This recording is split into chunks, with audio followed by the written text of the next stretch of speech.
उल्लू और बतख। हरे भरे जंगल में साफ झील थी। इस जंगल में एक बतख थी जो बहुत रहमदिल थी। इस जंगल में एक उल्लू भी था जो बहुत बेरहम था। ये उल्लू दूसरों को धोखा देने के तरीके सोचता रहता था।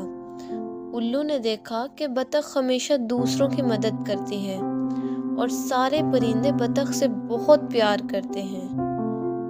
इस जंगल में उल्लू से सारे डरते हैं मगर उल्लू से प्यार कोई भी नहीं करता। एक दिन उल्लू ने बतख से कहा, बतख, इस जंगल में एक हिस्सा है जहाँ बहुत खूबसूरत फल लगे हैं, क्या तुम मेरे साथ चलोगी? बतख ने खुश होकर कहा, जी हाँ, जल्दी चलो। उल्लू ने बतख को गहरे जंगल के हिस्से में ले जाने का फैसला किया।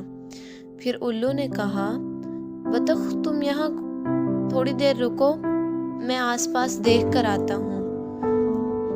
जल्दी ही बतख को एहसास हो गया कि उल्लू वापस नहीं आएगा, वो यहाँ पर अकेली है। इसी वक्त बतख की तरफ एक बिल्ली बढ़ने लगी। बतख ने पत्तों को हिलाया, ये सोचकर कि बिल्ली को ऐसा लगे कि यहाँ पर पानी है, और बिल्ली को ऐसा ही लगा कि यहाँ पर पानी है और भाग गई। बतख जल्दी से झील की तरफ जाने लगी।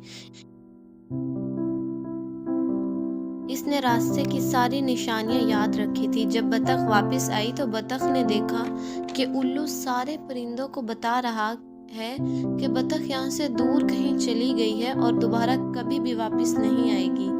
जैसे ही परिंदों को बतख नजर आई, सारे परिंदे दौड़कर बतख की तरफ आए। बतख ने सारे परिंदों को बताया कि उल्लू ने इसको धोखा दिया है, जंगल में अकेला छोड़ दिया। जानवरों को बहुत गुस्सा आया। सारे जानवरों ने मिलकर फैसला किया कि उल्लू को यहाँ जंगल से बाहर निकाल देंगे, और ऐसा ही हुआ। सारे जानवरों ने मिलकर उल्लू को बाहर निकाल दिया और सारे जानवर अपनी जिंदगी हंसी खुशी बसर करने लगे। इस कहानी से हमें ये सबक मिलता है कि हमें किसी पर अंधा एतमाद नहीं करना चाहिए।